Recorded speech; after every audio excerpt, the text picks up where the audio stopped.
Speech is man-made evil. Please help me welcome Anoop.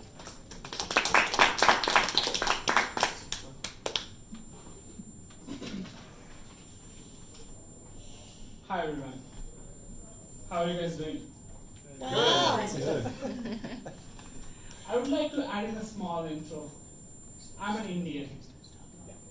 And every place I go, I get this beautiful expression from everyone that I love Indian food. I haven't found any single person that has said to me that I hate Indian food.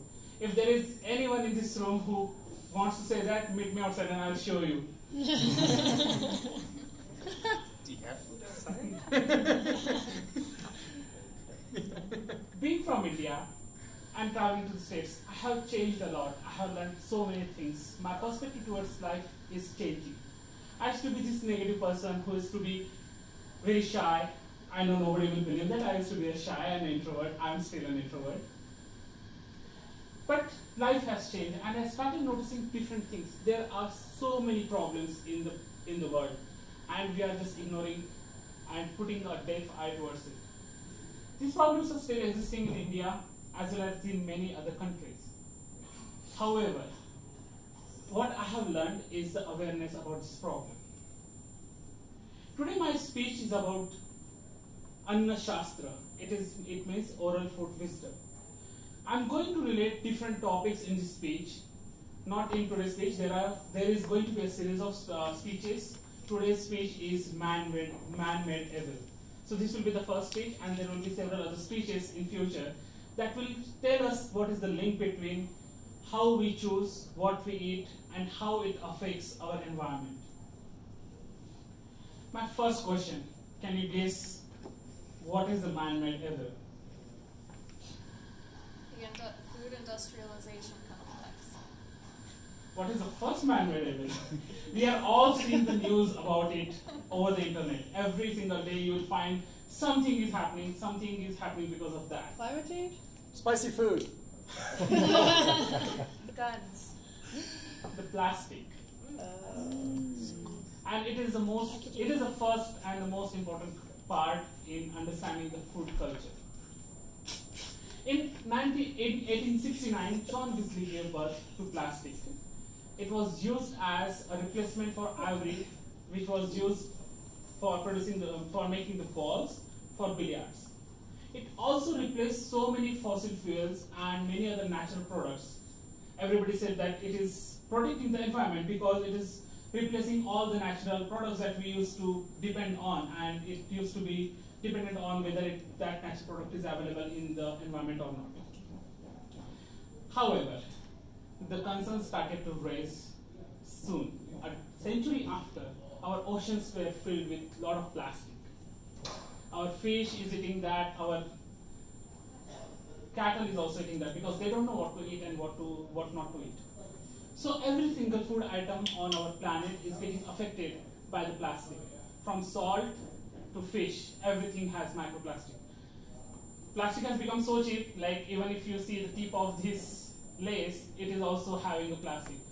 It has made everything very easily accessible for common people, which was sometimes only accessible to the wealthy people.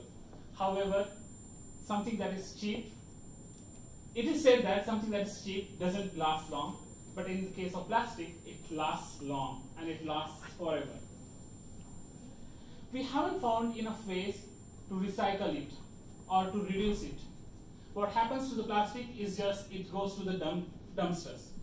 We all have seen these three trash bags. There is one for compost, one for recycling, and one for the landfill. So there is a specific, I'd like to hold it here. There is a specific trash can there, sitting there, that says it is going to landfill. So how does it affect our environment now? Imagine all the plastics, this is a soil.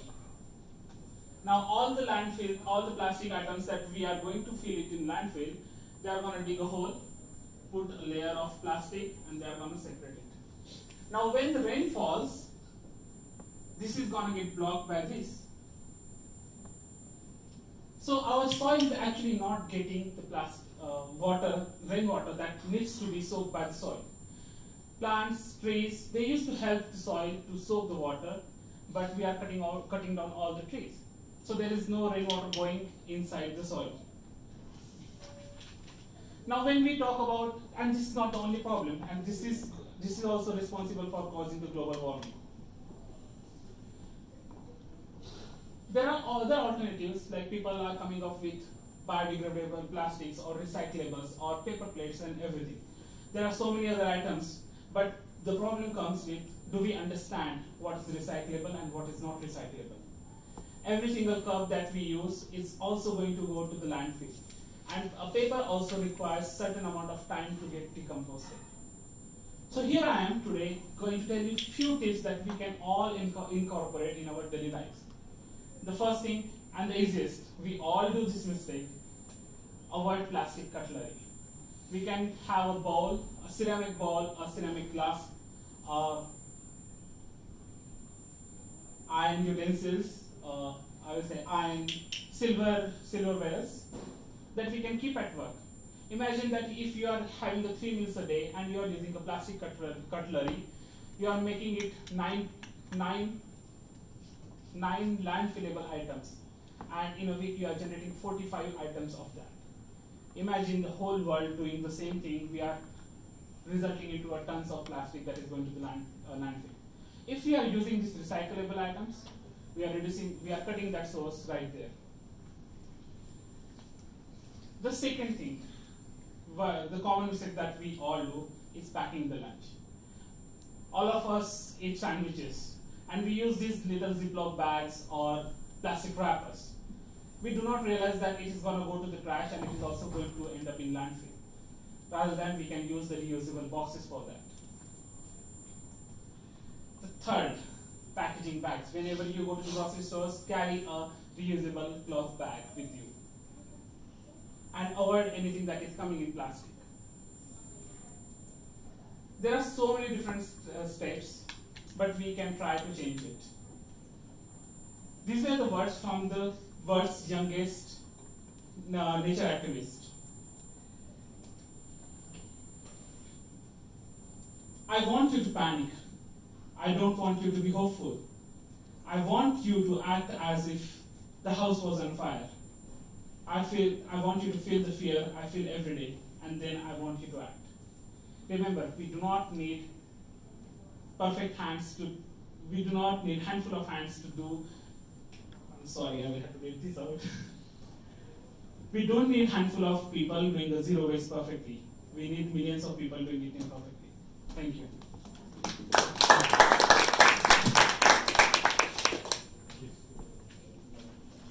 We now have 30 seconds of silence to write out a few comments for Nib's speech.